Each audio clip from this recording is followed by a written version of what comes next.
Muito bem, pessoal, estamos começando o Desperta ICL de hoje, segunda-feira, 29 de janeiro, 7h01 da manhã, estamos ao vivo, horário de Brasília. Muito bom dia, muito obrigado a todo mundo que está chegando por aí. Como foi o final de semana de vocês? Foi bom? Todo mundo sentindo falta do Desperta na quinta e na sexta, porque estávamos de feriado em São Paulo. Eu sei que o resto do Brasil não tem absolutamente nada a ver com isso, mas que bom pra gente, né, Jimmy, que não precisou trabalhar, né? O Jimmy se deu mal semana passada, que estava na escala errada. O Pedro Falcão trabalhou um dia só, Jimmy. Você trabalhou dois. Aí pensei, hoje vou chegar lá, vai estar o Falcão. Não, está o Jimmy. Muito bem, Jimmy. Parabéns, viu? Trabalhador do Brasil, você.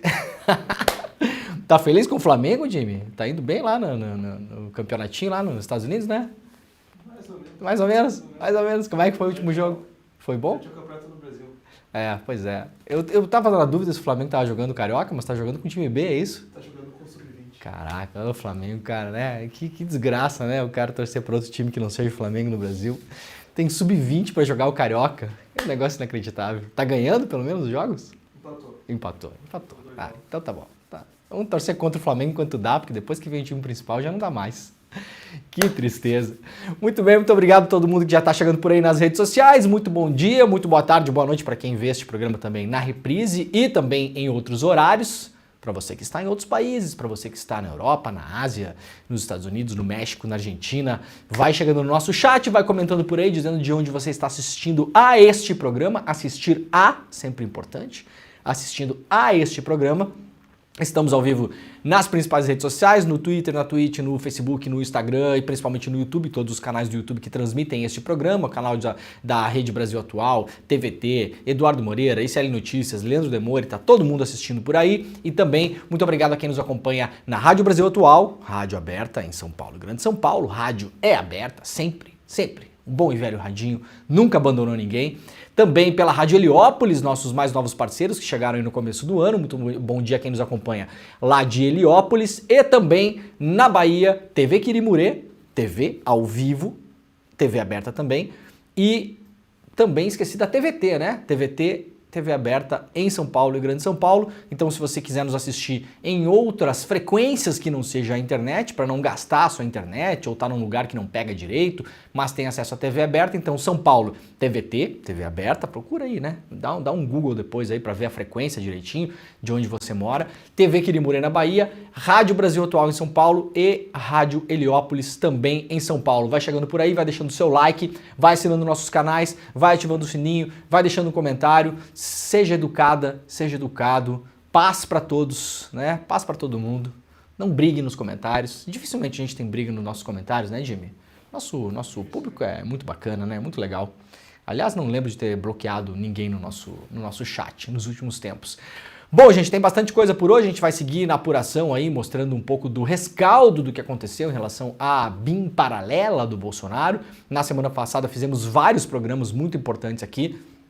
Para quem quiser saber mais detalhes, teve programas aí na terça, quarta, quinta, sexta-feira, mesmo quinta e sexta que estávamos de feriado, tivemos o ICL Notícias primeira edição e o segunda edição, com entrevistas e aprofundamentos muito importantes em relação à BIM paralela do Bolsonaro. Era uma história que já vinha rodando aí pelo menos desde 2020, a gente está falando aí de 4 anos atrás, em relação ao uso da estrutura da BIM e de agentes da BIM, de delegados da Polícia Federal que foram transferidos para a BIM, e agora temos aí principalmente a representação do Ministério Público Federal, que veio à tona, foi levantado sigilo, e a cautelar, né, a resposta do Alexandre de Moraes ao Ministério Público Federal, que autorizou as buscas e apreensões na semana passada, mostrando que havia uma estrutura, sim, de uso da estrutura de Estado dentro da ABIN, da nossa agência brasileira de, né, sei lá o que mais que a BIM está fazendo hoje, que não está fazendo aparentemente, não estou generalizando, tem muita gente boa na BIM, aquela coisa toda. Inclusive, conheço pessoas, já falei com pessoas da BIM, por motivos profissionais, inclusive, ao longo dos últimos anos. Tem muita gente boa na BIM. Agora, havia lá uma costela desvirtuada da BIM que era tocada pelo seu diretor geral. Não era assim, alguém que estava lá no submundo da BIM. E as investigações da Polícia Federal mostram que o tamanho, a extensão do esquema de espionagem ilegal era muito maior do que a gente imaginava. Uso de softwares, pelo menos 3 softwares para monitorar pessoas, geolocalização, um outro que conseguia ver a navegação do computador das pessoas e outro que era capaz de fazer extração de dados de computadores e os monitorados, os nomes dos monitorados por enquanto, inclusive para produção de dossiês, para invenção de fake news em relação a essas pessoas, vão de ministros do Supremo até mesmo a ex-aliados do governo Bolsonaro, porque vocês sabem que o governo Bolsonaro, para além de tudo, a grande marca do governo Bolsonaro, puxado, claro, pela figura do senhor Jair, é a paranoia. É por isso também que muita gente ali era monitorada, porque o governo Bolsonaro era um governo, para além de tudo, um governo paranoico. Paranoico. Monitoravam lá a Joyce Hasselmann, por exemplo, que era aliada de primeira hora do Bolsonaro, depois mudou de lado, segundo ela, viu que não era aquilo que ela imaginava. Muita gente imaginava que o governo Bolsonaro seria diferente. Posso imaginar, de boa vontade, né? Não era o nosso caso aqui, nem o caso de várias outras pessoas que já chamávamos o Bolsonaro de uma ameaça fascista e genocida. Éramos chamados de exagerados. Né? Não, para vocês tudo é fascismo. E para vocês tudo é genocídio. Para vocês tudo é golpe. E aí, no fim das contas, o golpe é golpe mesmo. O fascismo é fascismo mesmo.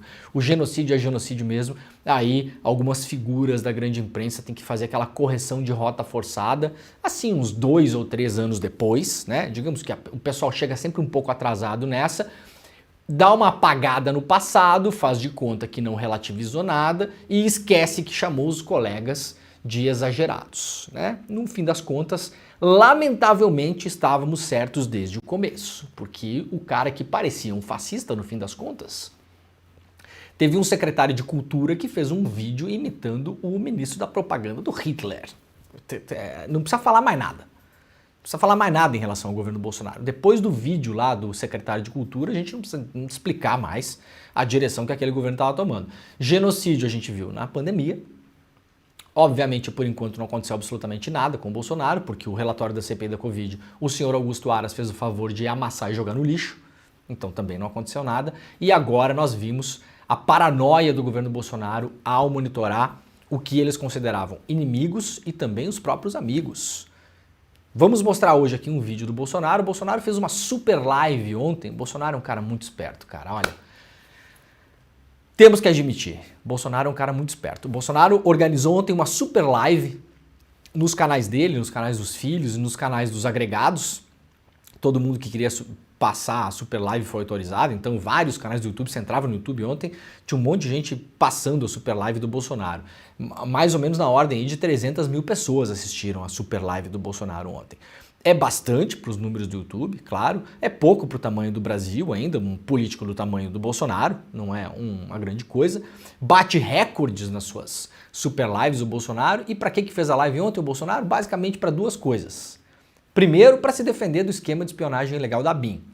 A gente vai ver o que falou o Bolsonaro no super live ontem e vai mostrar um vídeo do próprio Bolsonaro. Então o Bolsonaro está no momento daquele meme de internet do Homem-Aranha apontando para o Homem-Aranha.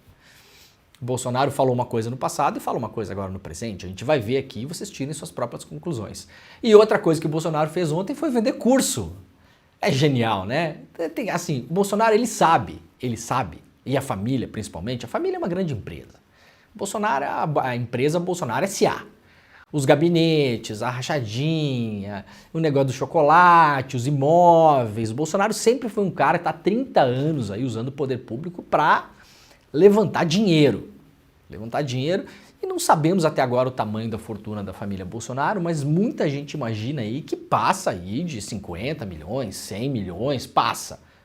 Eu acho que passa fácil disso. Passa fácil disso porque tem coisa que a gente nunca viu. É uma decisão do Copom aqui, uma decisão de política ali, que antecipa para fulano, que o fulano vai lá e se posiciona, e quando sai a decisão o fulano já está posicionado. Tem muita coisa que a gente não sabe. Mas basicamente ontem o Bolsonaro fez uma live para vender curso. R$300 o curso do Bolsonaro e da sua família. Imagina você entrar numa área educacional com família Bolsonaro. Hein? Que beleza que é. Quanta coisa você vai aprender. Basicamente é um curso de formação ideológica para as pessoas que quiserem concorrer esse ano a vereador, prefeito, sei lá o quê, para você entrar ali na fabricazinha, né? Na fabricazinha do pós-fascismo ali, do Bolsonaro. Mas o Bolsonaro não vai dar isso de graça, claro que não. Então o cara, nesse sentido, a família é genial. Por quê? Eles sabem que tem um bando de otário por aí. O número de otários no Brasil é na casa dos milhões. Então nós temos milhões de otários no Brasil. Isso é inegável. E tem bastante otário que vai pagar R$300 para participar do curso do Bolsonaro. Botando por baixo aí, que o Bolsonaro ontem botou 300 mil pessoas na live, né? Se vender 1%, dá 3 mil cursos. 3 mil cursos a R$300. Se vender um pouquinho mais ali, ó, de barato o Bolsonaro vendeu 1 milhão, 1,5 milhão de reais ontem em curso. Então parabéns para quem já fez Pix pro Bolsonaro, para quem dá dinheiro para essa gente, parabéns. Siga lá. Talvez seja até melhor, porque essas pessoas, sabe-se lá o que elas iam fazer com esse dinheiro. Pelo menos esse dinheiro vai para um outro lugar que não seja para, sei lá, comprar arma na cidade onde a pessoa mora. Já temos que ver a coisa pelo lado positivo. Então o Bolsonaro, para além de tudo, sabe que todo dia um otário e um esperto saem de casa. No caso do Bolsonaro, nesses casos em relação ao dinheiro, o Bolsonaro de otário não tem nada. Então, muito possivelmente o seu tio, você não, porque quem assiste esse programa aqui não vai dar dinheiro para o Bolsonaro, mas muito possivelmente o seu tio é o otário. Então, parabéns para ele. Se você souber de alguém que comprou o curso do Bolsonaro, Deus parabéns. Pelo menos a pessoa não está gastando com outra coisa. A pessoa não está acumulando dinheiro para comprar uma arma. Já temos uma grande vantagem pela frente. Daqui a pouco a gente vai mostrar os vídeos do Bolsonaro aqui. O vídeo, principalmente, onde o Bolsonaro desmente o Bolsonaro, Homem-Aranha aponta para Homem-Aranha. Aquele meme de internet, quem já viu sabe do que eu estou falando. Mas vamos lá então, que tem mais notícia fora isso aqui. Lá do UOL, operações anticorrupção prendem 18 prefeitos em Santa Catarina em pouco mais de um ano. Matéria assinada aqui pelo Eduardo Militão, um grande parceiro, grande colega, excelente jornalista que trabalha lá no UOL. Já trabalhamos juntos, aliás, grande Eduardo Militão. Operação anticorrupção em Santa Catarina já prendeu 18 prefeitos do estado desde dezembro de 2022, 16 apenas na operação chamada Operação Mensageiro. Nos últimos 10 dias, mais 2 prefeitos foram presos, além de secretários municipais. O grupo foi alvo de novas investigações sobre esquemas em que empresas de serviços de limpeza urbana, a tal da coleta do lixo, e de obras pagam propinas a autoridades de Santa Catarina. O negócio de lixo aí é onde tem corrupção pra caramba, né? Lixo é assim, é um clássico. A máfia em Nápoles, por exemplo, na Itália, o negócio do lixo é um grande negócio da máfia. Histórico, porque ninguém olha para o que está sendo feito com o lixo. E aí, moleza de você fazer roubalheira no negócio do lixo, né? A principal operação é a Operação Mensageiro, ligada à coleta do lixo. Um dos alvos foi o grupo empresarial Serrana Engenharia, hoje chamada Versa, e o empresário Odair Manrich. Ele confessou pagar propinas a vários prefeitos do estado em troca de serviços de limpeza urbana. Só nesta ação, o Ministério Público convenceu o Tribunal de Justiça a colocar 16 prefeitos na prisão, embora alguns já estejam soltos. Defesa da empresa diz que colabora com a apuração dos fatos. O Grupo Serrana vem cumprindo fielmente o seu acordo de colaboração firmado com o Ministério Público, auxiliando a Justiça no pleno esclarecimento dos fatos. Até julho, a investigação já havia atingido 20 municípios. Entre empresários, políticos, operadores e servidores, foram expedidos 40 mandados de prisão e 232 ordens de busca e apreensão. Em novembro passado, a 5ª Câmara de Direito Criminal do Tribunal de Justiça de Santa Catarina condenou todos os 14 réus do núcleo empresarial. Os réus foram condenados pelo crime de organização criminosa na Operação Mensageiro. Em uma única cidade, chamada Itapoá, lá em Santa Catarina, mais 10 pessoas foram condenadas em setembro, entre elas o prefeito Marlon Neuber, do PL, partido do Valdemar da Costa Neto e do Jair Bolsonaro.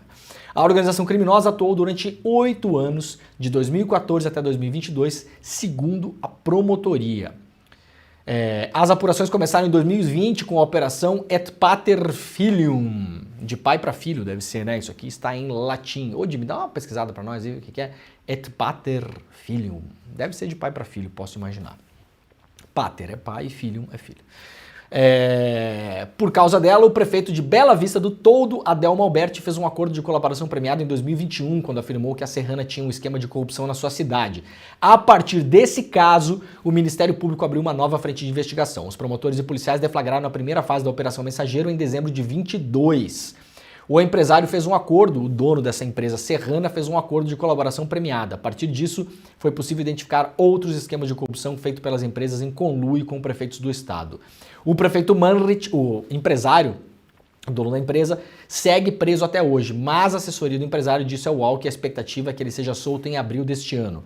A operação tem esse nome porque um colaborador da serrana, Altavir Seidel, fazia entregas de dinheiro, ele seria o mensageiro, por isso Operação Mensageiro, por conta do nome desse cara, do papel desse cara. Altavir foi preso, fez acordo de delação premiado com o Ministério Público e hoje responde em liberdade. E aí o UOL traz aqui a lista dos prefeitos. E aí me chama a atenção o seguinte, isso aqui chamou a atenção de meia rede social. Santa Catarina, velho da van, dá emprego pro 04, tudo em Santa Catarina, tudo acontece lá. Jorginho Melo, o Saif, que era o secretário da pesca do Bolsonaro, vira senador, aquela coisa toda. Nada presta, a esquerda não presta, é o antro do bolsonarismo, é lá onde tá tudo melhor e graças a Deus e parabéns para eles. Peguem a lista dos prefeitos. É de pai para filho, Jimmy? Isso, de pai? De pai para filho, é. De pai e filho, tá escrito. De pai e filho. Não tá ruim meu latim não, né? E aí tem a lista dos prefeitos e os partidos. Isso não quer dizer que não tenha corrupção em partido de esquerda, tá? Não é essa bobagem aqui não. Agora chama atenção mesmo, que são quase 20 prefeitos envolvidos nesse esquema. A coisa tende a aumentar. A quantidade de prefeitos de Santa Catarina, o estado que se orgulha de ser o estado da direita, que não tem corrupção, que é pela família, que é bababá, todos de direita, todos, 100%, não é que tem assim 2 do PT, não tem, é zero, não tem ninguém do PT, não tem ninguém do PSOL, não tem nenhum comunista, não tem ninguém aqui roubando, isso aqui é roubo de dinheiro público através de licitação fraudada de coleta de lixo, basicamente, que é o que faz a máfia. É o que faz a máfia. Porque é fácil roubar em licitação de lixo. Tem poucas empresas que prestam serviço, a população não olha muito, você tem certeza que você não sabe para onde vai o seu lixo. Ninguém sabe, ninguém se importa, ninguém quer nem saber. O lixo tem que sumir por passe de mágica da porta da sua casa. Não é assim que a gente encara a questão do lixo? Pois é, alguém vai pegar o lixo da porta da sua casa. De todos os prefeitos que estão envolvidos nesse caso, nenhum é comunista. Nenhum, zero. Podia ter, não podia? Podia ter. Ninguém está dizendo aqui que tem partido santo. Claro que não tem. Este programa aqui não está em Nárnia. Não é disso que a gente está falando. Chama a atenção que 100% é do pessoal da pátria, da família, do anticorrupção, do acabou a corrupção, do não tem roubalheira, do bababá. 100%. 100%. É claro que as redes sociais já se dedicaram a puxar a ficha corrida desses prefeitos aqui, e se não é 100%, é tipo 90% apoiou o Bolsonaro. Porque é pela família, porque é pelo Deus acima de tudo, porque é sem corrupção, blá, blá, blá, blá, blá, blá, blá. Como todo mundo sabe, isso aqui é só fachada. Mas, talvez agora com dados empíricos, aqui temos uma coisa que não é opinião de ninguém. Isso aqui não tem a minha opinião aqui. Isso aqui são os dados levantados pelo Ministério Público e pela polícia. Partidos mais implicados na corrupção. O antigo PMDB, em Santa Catarina, sempre foi muito forte, principalmente nas cidades do interior. PL, do Bolsonaro. PP, ex-partido do Bolsonaro também. PSD, partido do Kassab. E outros prefeitos de partidos que são aí mais colaterais. Podemos, Republicanos e Patriota. Nenhum comunista. Como assim? Não tem comunista. Achei que Santa Catarina estava limpando o resto que faltava da esquerdalha, né? Afinal de contas, todo o pessoal lá pela família, todo o pessoal anticorrupção em Santa Catarina, mas tinha umas esquerdalhas para limpar. Não, mas é o pessoal anticorrupção que está caindo. Que coisa curiosa, né? Que coisa curiosa. Lá na revista Fórum, fizeram um perfil dos prefeitos, né? Os 18 prefeitos presos de Santa Catarina, quem são e de quais partidos, está aqui, ó. Aqui, ó. O prefeito número 1, foto com quem, foto com quem, foto com quem, do partido de quem, não precisa nem falar. Para quem tá vendo aí, tá vendo as as imagens. O último prefeito a ser preso, o mais recente, ser preso na sexta-feira, o prefeito bolsonarista da cidade Ponte Alta do Norte, chama Ari Bagulho. Então também, né, Udime, o cara votou em bagulho, não pode nem reclamar. Pô, prefeito, o senhor está envolvido... Mas, meu filho, o senhor votou no bagulho. Vai reclamar do quê? Vai reclamar do quê? Esse prefeito aqui, esse aqui inocente para mim. Inocente, Ari Bagulho. Ari Bagulho avisou. Você tá votando em bagulho, meu filho. Problema seu. Ai. A cidade do meio oeste de Santa Catarina tem 3 mil habitantes, né? 3.200 habitantes. Cidade minúscula.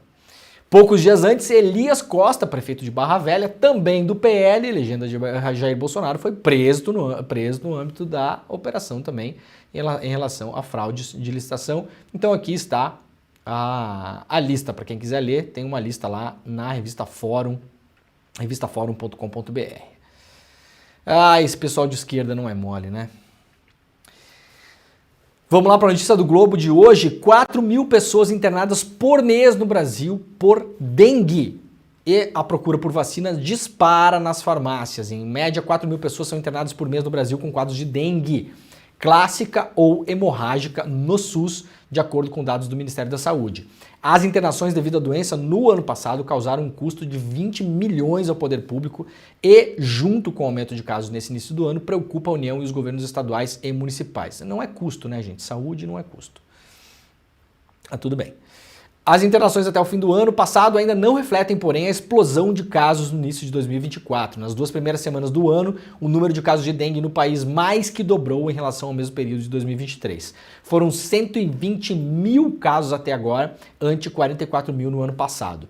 Em 2023, o Brasil registrou 1,6 milhão de diagnósticos de dengue e um pouco mais de 1.000 óbitos. Foi o ano com o maior número de mortes por conta da doença. Até então, 2022 era o ano que tinha registrado mais vítimas. Portanto, 22, 23 e 24, os casos de dengue só aumentam, sobretudo, óbitos. 22 tinha tido mais óbitos, 23 teve mais óbitos e, muito possivelmente, 24 agora, pelo número de casos, teremos mais óbitos. Então, importante, se você já tiver direito à vacina da dengue, ela já está disponível no SUS. Tem para todo mundo? Não tem para todo mundo.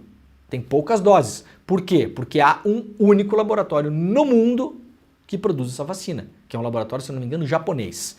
O SUS é o primeiro sistema do mundo a colocar na rede pública, o primeiro do mundo. Já há doses para as pessoas que estão em alguma faixa de risco, procure o posto de saúde. Eu acho que na rede privada também já tem a vacina, claro, custa uma grana para você.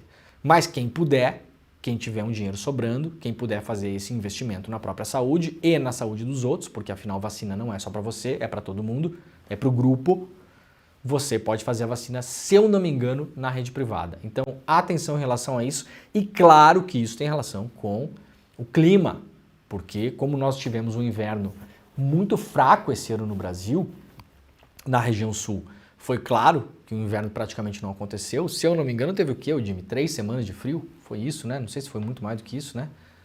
Umas 3, 4 semanas. Foi pouco, né? Espaçado, né? Não foi nem direto, né? Não foi nem aquele julho, agosto que costuma ser muito frio. Teve uma semana de frio, depois teve um calor absurdo no meio do inverno. Tanto é que a gente bateu recorde de temperatura, de temperaturas elevadas no Brasil no meio do inverno no ano passado. Os dias mais quentes do ano aconteceram no inverno. E aí, é claro que as larvas de mosquito, aquela coisa toda que deveriam, muitas delas, morrer por conta do frio, não morreram e a gente vê uma proliferação dos casos de dengue. Para quem está em algumas regiões do Brasil, notou também o aumento de moscas, né, Jimmy? Tem muita mosca esse ano, né? Uma coisa muito maluca, né? Mosca e mosquito. Mosca e mosquito pra caramba, então é claro que isso tem influência também, porque é uma reação em cadeia. Então, para quem puder, procure a vacina. Vacina contra a dengue chega a apenas 10% das cidades do país, uma notícia aqui do G1, então está chegando pouco ainda. Eu espero que o Ministério da Saúde faça um trabalho forte em relação a isso, porque dengue também tem aquela coisa que pega gente mais pobre. Porque gente mais pobre mora pior, mora muitas vezes próximos de área onde tem mais mosquito, porque é onde tem mais lixo, acúmulo de água, mora muitas vezes em locais de difícil acesso de saúde pública, tem menos condições depois de ir atrás de diagnóstico, porque tem que ir trabalhar, tem que estar no dia a dia, não pode fazer repouso, não pode ir lá no posto ver o que está acontecendo. Então, acaba pegando também as pessoas que sempre se ferram quando acontece esse tipo de coisa. Então, espero que a distribuição foque para isso também. O Ministério diz que o laboratório japonês forneceu para imunizar 3.200.000 pessoas no Brasil.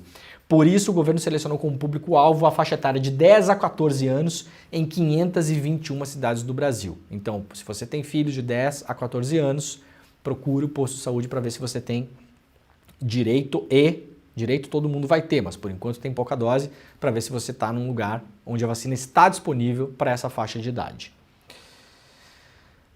Olha, foi aniversário de São Paulo na quinta-feira passada, e aí a esposa do prefeito de São Paulo resolveu fazer uma homenagem à cidade de São Paulo. Vejam que coisa bonita, vejam como as pessoas enxergam o mundo. Olha só, a primeira-dama de São Paulo, Regina Carnovale Nunes, imagina, as pessoas não sabem nem o nome do prefeito de São Paulo, imagina da primeira-dama.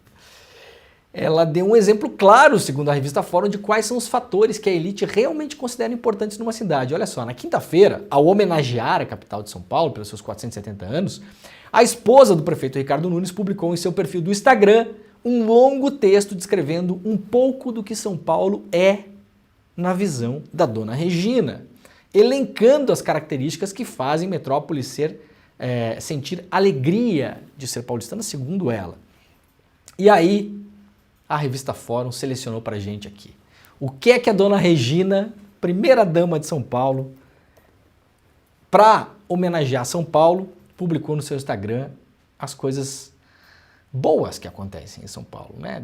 Peraí, gente, vamos se organizar aqui, porque eu preciso abrir minha canetinha. Vem cá, canetinha.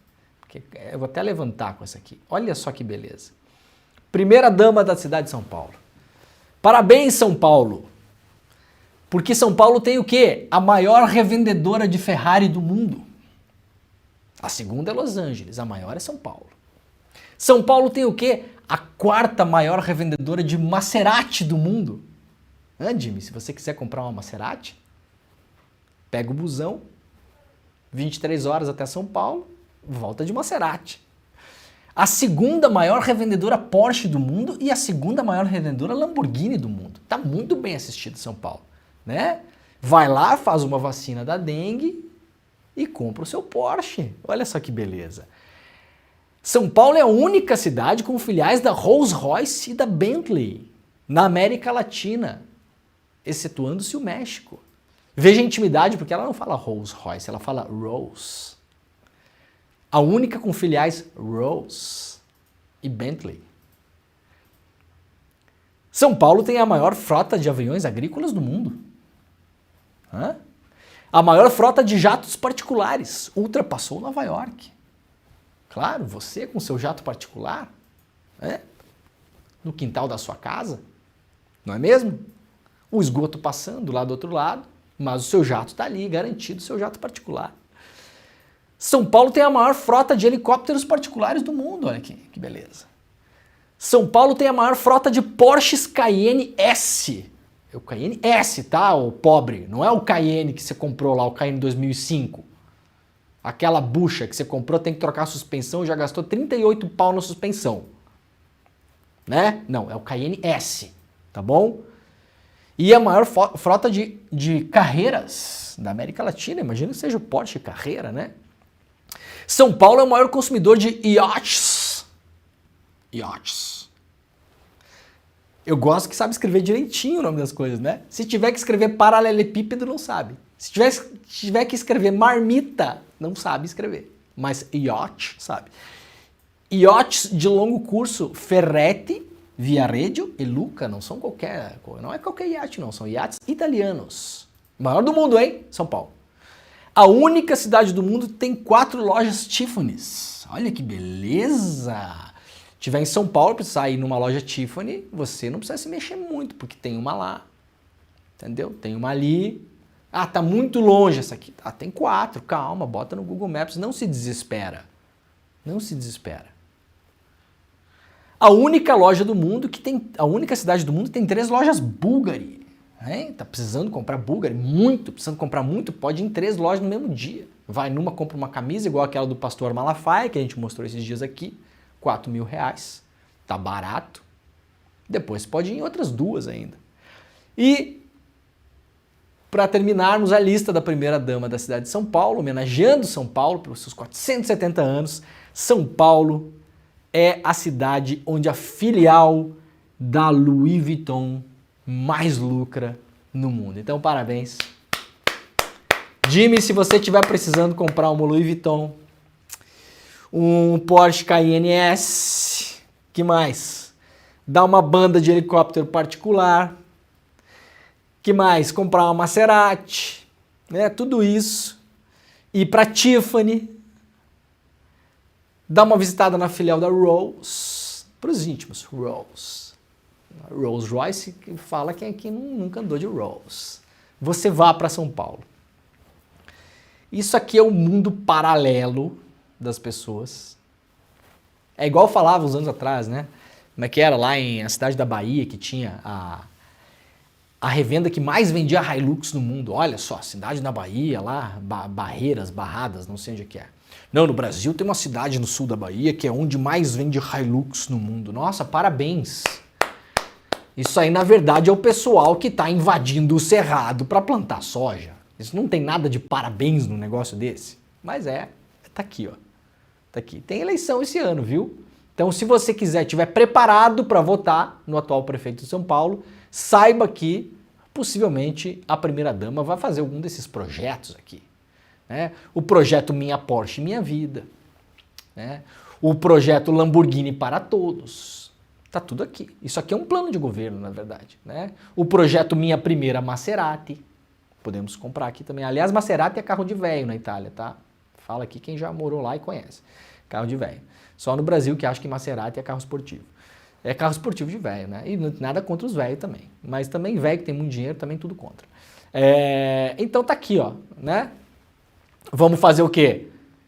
Tarifa zero para helicóptero. Tarifa zero para jatinho particular. Aliás, jatinho particular já tem tarifa zero na hora de comprar. Para quem não sabe, você paga IPVA do seu Celtinha aí, mas quem compra jatinho não paga. Então, agora talvez eu vou começar a pagar. Ai, mundo paralelo, que beleza, né? Vamos lá rapidamente para notícias da economia. O Copom se reúne nessa semana e a Selic, a taxa de juros, famosa taxa de juros, deve cair a 11,25%. Menor patamar em quase 2 anos. O Brasil segue tendo a maior taxa de juros real do mundo, mesmo com a inflação lá embaixo. Segue tendo. E seguirá tendo muito possivelmente esse ano ainda. Para quem assistiu ontem, aliás, o Edu Moreira fez ontem o mapa da mina, que é o grande resumo do que vai acontecer da economia brasileira e mundial para o ano. Foi ontem. Para variar, sucesso absoluto. Muito possivelmente até o final da aula, que foram 4 horas de aula ontem, com o André Campedelli e a Débora Maganha também, mais de 100 mil pessoas passaram pela aula, e para quem assistiu o mapa da mina ontem, viu que a Selic não deve melhorar muito esse ano.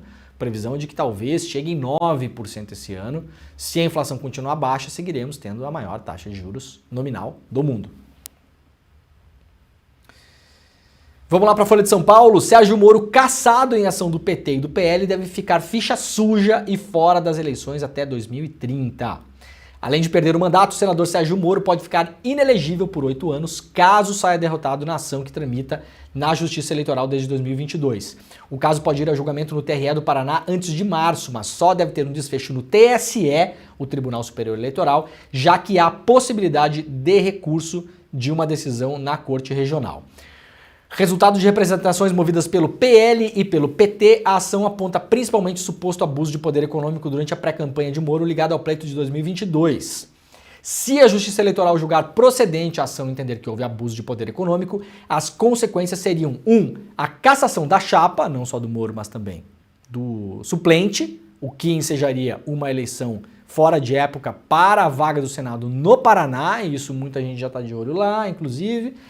E também a inelegibilidade por 8 anos, contados desde o pleito de 2022. Ou seja, Moro ficaria ficha suja até 2030. Esse é o cenário do Moro em relação a esse julgamento. Vocês sabem, estamos acompanhando esse julgamento aqui com muita intensidade, aliás, muita ansiedade, porque eventualmente, eu não sei vocês, mas eu já deixei uma champanhota lá num canto da geladeira, num cantinho. Eu acho que o Moro merecia muito mais do que isso, mas é um começo, assim como foi com o Deltan Dallagnol, é um começo. Eles que tanto demonizaram a política, o fazer político, a maneira de se fazer política, as relações políticas, que não tinha nada a ver com corrupção. Era uma demonização da classe política, da política, dos partidos. E isso levou ao pior, porque quando as pessoas passam a não acreditar na política, elas escolhem outras vias, que em geral não são vias democráticas, via de regra. Agora é muito bom ver o Moro entrar na política, fazer tudo errado, como fez tudo errado antes, como era quando era juiz, e pelo menos isso ter alguma consequência. O julgamento, como traz aqui a Folha de São Paulo, a gente já vem falando sobre isso, deve acontecer ainda até março. Depois o Moro pode recorrer ao TSE, mas possivelmente desse ano não escapa. O julgamento no Paraná, ele cabe a 7 desembargadores e desembargadoras. Todos votam naquele esquema, né? Tem o relator, tem o relatório, e aí os caras vão lá, votam e tal. Pode pedir vista, pode segurar um pouco, pode ter um juiz lá, né? Aqui, um juiz aqui na parceria, afinal de contas é no quintal do Moro, que dá uma segurada, pede uma vista, mas a expectativa é de que o Moro não tenha chance no TRE e muito menos no Tribunal Superior Eleitoral se ele subir com recurso depois. Se for cassado no TRE e no TSE já perde o mandato, já fica inelegível e pode recorrer ao STF. Enquanto recorre ao STF, está fora do Senado e inelegível. Vai ser muito bom isso acontecer. Esperamos que aconteça. Planos de saúde podem subir 25% com inflação médica acima da média global.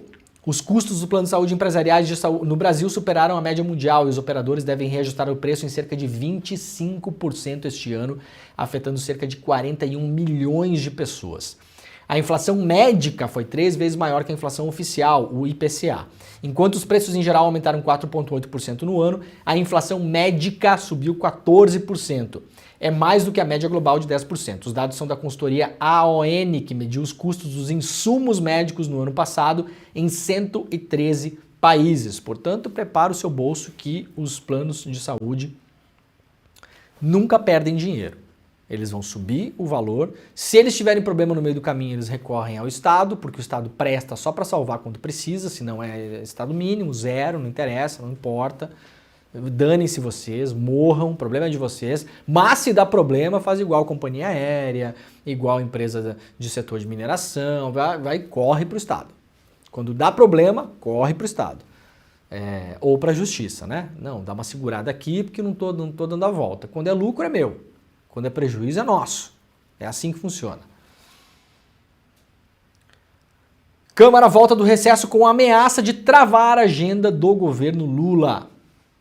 Líderes de partidos do Centrão dizem que o presidente Lula e sua equipe de articulação política terão dificuldades em votação na Câmara dos Deputados em 2024 e podem ver assuntos de interesse do governo travados na retomada dos trabalhos do Congresso Nacional. A insatisfação desse bloco, comandado, claro, por Arthur Lira, tem como foco principal o ministro-chefe da Secretaria de Relações Institucionais, o Alexandre Padilha. Integrantes do Centrão argumentam que o chefe da articulação política, o Padilha, do Palácio do Planalto, descumpriu diversos acordos ao longo de 2023. O principal deles seria a liberação de verbas de emendas parlamentares negociadas com os deputados, em especial recursos do Ministério da Saúde, pasta chefiada por Nízia Trindade. E aqui se explica mais uma vez o porquê que eles querem ver Nízia Trindade fora do Ministério. Porque essas emendas, muitas delas, não são as emendas parlamentares que cada parlamentar tem direito. Não. É o remendo do orçamento secreto. É ir lá na pasta da ministra e falar: ministra, tá vendo esse dinheiro aqui que a senhora iria investir? E aí no ministério, claro, tem muito mais condições em fazer um investimento mais técnico. Não digo que não há investimento errado nos ministérios, é óbvio que há. Mas quem é que tem chance de fazer um investimento mais técnico? O ministério que se dedica a fazer isso, com estudo, com levantamento, com planilha do IBGE na mão, com o SUS na outra, ou o deputado que vai pegar o dinheiro e vai botar o dinheiro onde ele acha que vai ter mais voto na eleição. Ponto. É um ministério. Isso aqui, muitas dessas verbas, é o que sobrou do orçamento secreto. Que vai lá e fala, ó, ministra, esse dinheiro aqui não é seu, esse dinheiro aqui é do fulano. Não, mas esse dinheiro é do ministério. É do ministério, assim, mas na prática, tá bom? A gente negociou aqui, na prática é do Zezinho das Couve, deputado lá não sei da onde. Porque você não tem eleição, afinal de contas, né? E ele vai construir uma UPA nessa cidade aqui de 5 mil habitantes. Não, mas espera aí, segundo a nossa análise aqui, não precisa de UPA nessa cidade, já tem duas. Precisa na outra, que não tem nenhuma. Não, mas na outra ele não fez voto, não. Ele fez voto nessa aqui. Aí vai estar sobrando UPA. Tem mais UPA que habitante. Mas precisa fazer eleição. A Folha conversou em off com congressistas que compõem a base do governo e sustentam, sob condição de anonimato, que nenhuma proposta que seja de interesse exclusivo do governo andará na Câmara enquanto não houver mudança na articulação política. Ou seja, na prática, Arthur Lira já começa o ano legislativo tentando derrubar Alexandre Padilha e, por tabela, Nízia Trindade. Lembrando que o Ministério da Saúde era a grande joia que o Centrão queria colocar a mão, não conseguiu, o governo conseguiu segurar. Agora, começando o ano, o Lira vai para cima porque tem eleição esse ano e esses caras precisam desesperadamente de dinheiro. Então vão tentar derrubar o Padilha e a Nízia. Esse movimento já vinha desde o ano passado e pela apuração da Folha isso vai intensificar agora no começo do ano. Algum problema com emenda? Eu, particularmente, não tenho problema nenhum com emenda. Acho emenda um instrumento da democracia. Beleza ter emenda para parlamentar.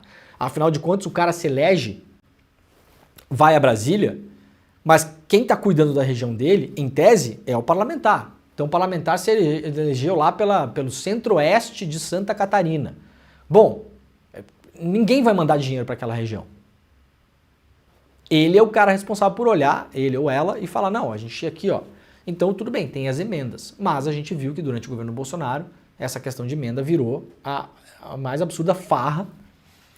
O STF e o governo tentaram dar uma segurada nisso, mas o negócio está ainda rolando de um jeito que ainda não é 100% claro e transparente. Não é o orçamento secreto como era antes. Hoje em dia já se sabe muito mais quem pediu, para quem vai, como é aplicado. Não é a mesma coisa, mas ainda enseja isso aqui porque as regras não são claras.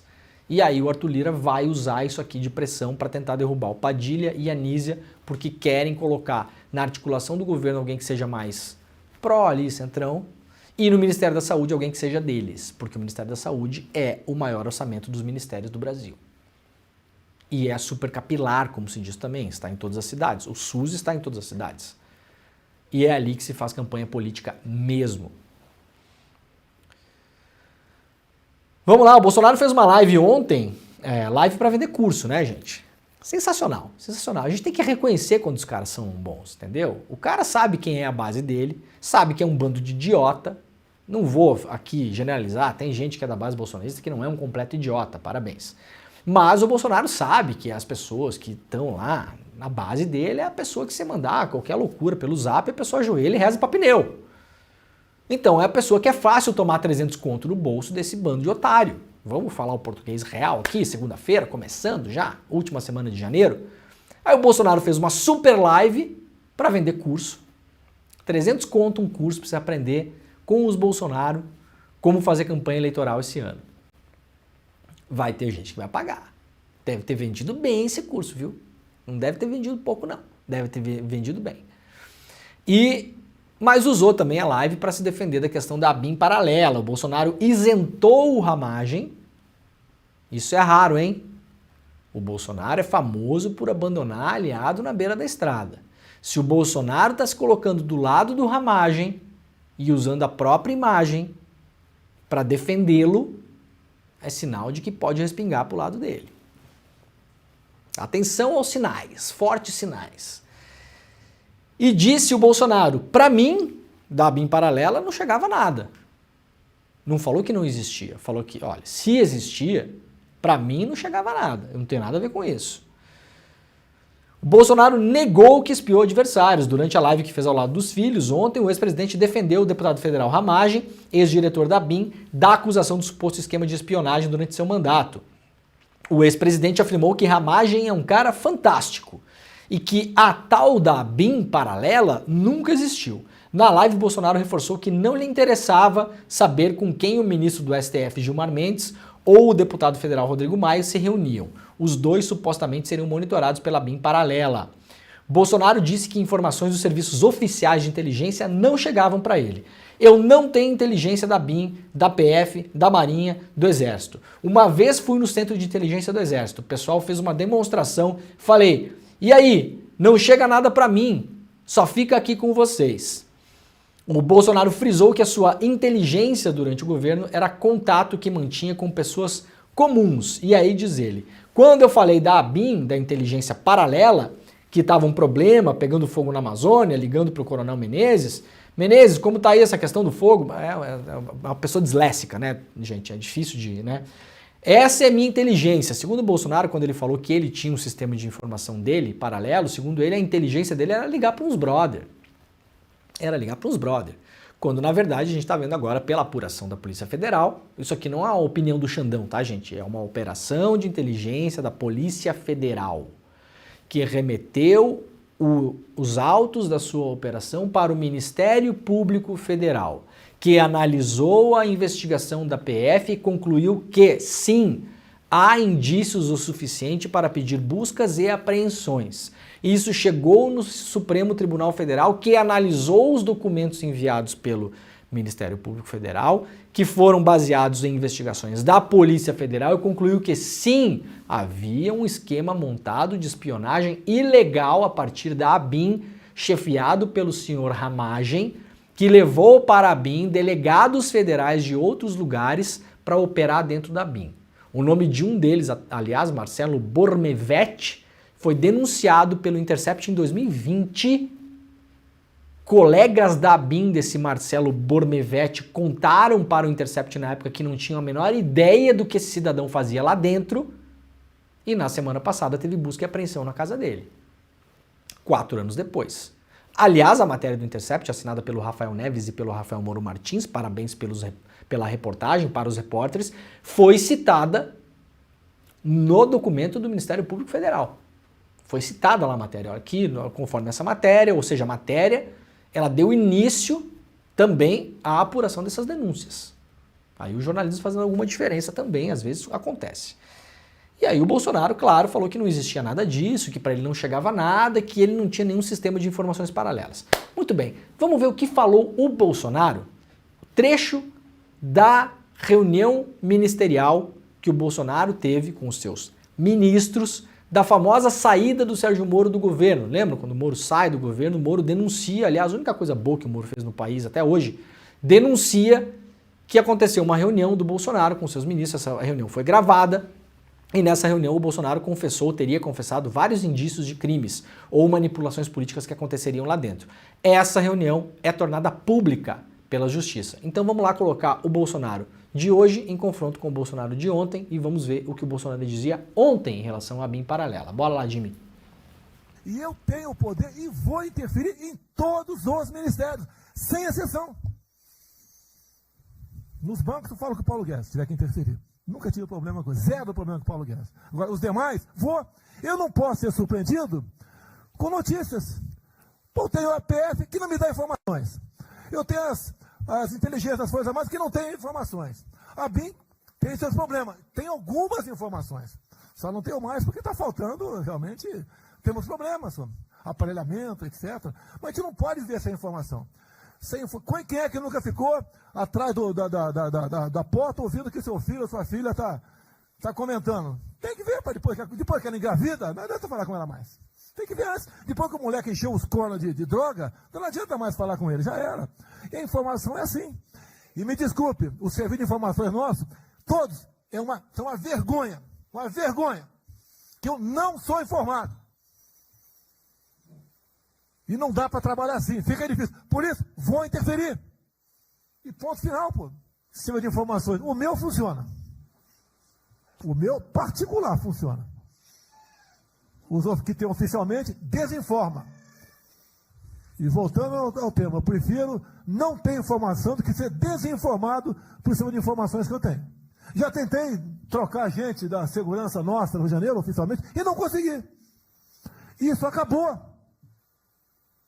Eu não vou esperar fuder minha família toda, de sacanagem, ou amigos meus, porque eu não posso trocar alguém da segurança na ponta da linha que pertence à estrutura nossa. Vai trocar. Se não puder trocar, troca o chefe dele. Pode trocar o chefe dele? Troca o ministro. E ponto final. Não estamos aqui para brincadeira. Quanta diferença, né? Quanta coragem tinha o Bolsonaro nesse momento, sentado na cadeira de rei, segurando o cetro na mão, com a coroa na cabeça, e agora com o rabinho no meio das pernas, dizendo que não é bem assim, que não sabia de nada, que não acontecia nada, que não via nada. Fica claro por esse vídeo aqui, que obviamente tem um esquema montado, já se falava sobre isso. Nós não podemos mostrar o trecho aqui da entrevista que o Bebiano, que era o principal articulador político do Bolsonaro, um dos responsáveis diretos pela eleição do Bolsonaro, que depois o Bolsonaro viraria as costas para ele, viraria um inimigo do bolsonarismo também. O Bebiano deu uma entrevista para o Roda Viva, quem quiser procure depois aí, bota no Google, Bebiano Bolsonaro ABIN paralela, coloca no Google, tem o trecho aí, é fácil de achar. O próprio Bebiano, anos atrás, deu essa entrevista para o Roda Viva e já falou claramente, não foi assim com meias palavras, Bebiano conviveu com o Bolsonaro, fez a eleição inteira com o Bolsonaro, falou que o Carlos Bolsonaro procurou ele, Bebiano, para montar a tal da ABIN paralela, lá no primeiro ano do governo Bolsonaro, 2019. O que está saindo à tona agora é apenas a evidência e as provas do que todo mundo que cobre esse caso já sabia que acontecia. Lá no iclnoticias.com.br, PF e ABIN fizeram diligência conjunta sobre o uso ilegal de software espião. A Polícia Federal e a ABIN chegaram a fazer uma ação conjunta para apurar o uso ilegal do software espião durante o governo Bolsonaro. Segundo publicou a Folha de São Paulo, a ação se deu em 10 de maio de 2023, quando as duas corporações se reuniram com representantes da empresa Cognite, que fabrica o software israelense First Mile, que seria um dos softwares usados nessa espionagem ilegal. Na ocasião, detalhou o repórter Ranier Bragon, a PF e a ABIN formalizaram procedimentos para recuperar e repassar dados da ferramenta para a agência de inteligência. Como resultado da diligência conjunta, a empresa entregou à PF e à ABIN pendrives com dados recuperados. O aparente clima de normalidade entre as instituições não é o mesmo atualmente. Ao ministro Alexandre de Moraes, do Supremo Tribunal Federal, a Polícia Federal acusou a atual gestão da ABIN de embarrear as investigações e de promover um conluio interno para livrar servidores de qualquer punição. Lá na revista First Mile, o maior cliente do tal software israelense, lá na revista Fórum, segunda-feira, lá na revista Fórum, a notícia dizendo que o maior cliente do software israelense, o First Mile, não é a ABIN, é o Exército Brasileiro. Isso é outra coisa a ser investigada. O Exército Brasileiro, nos últimos anos, está ou esteve de posse de instrumentos de investigação, softwares e hardwares, que até hoje não se explica por quê. Cellebrite, que é um hardware com software que permite extração de dados de celulares. Para que o Exército tem isso? Exatamente. O Exército não faz investigação. Para que o Exército comprou o First Mile? Quem comprou esse software usado pela ABIN paralela foi o Exército, lá no governo Temer.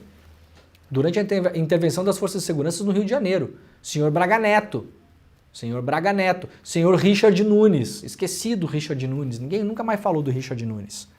Militar, 2 militares, aliás. Então, a ver também como a coisa anda. Lá no iclnoticias.com.br, portaria do Exército permite que cada PM possa ter 5 fuzis para uso pessoal. Olha que beleza isso aqui. Ao contrário da linha adotada pelo governo Lula de reduzir a quantidade de armas em circulação no país, o Exército emitiu autorização para que policiais, bombeiros militares, servidores da ABIN e do GSI da Presidência possam ter até 5 fuzis para uso pessoal. Ao todo, cada um desses servidores poderá possuir até 6 armas de fogo. Isso aqui é um absurdo, foi notícia no finalzinho da semana passada.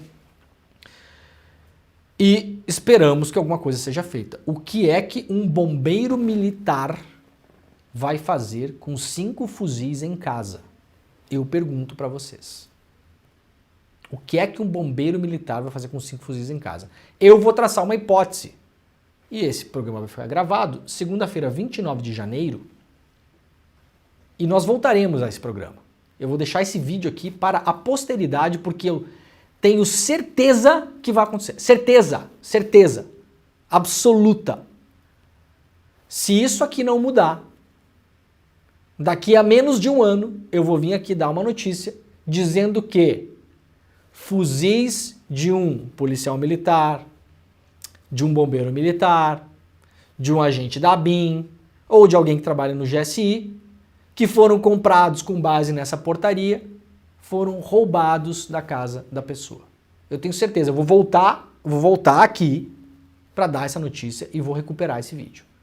Porque eu tenho certeza que isso vai acontecer. Como eu tenho certeza que a apuração posterior a essa notícia chegará à conclusão, em algum desses casos, de que aquelas armas foram desviadas para o crime organizado.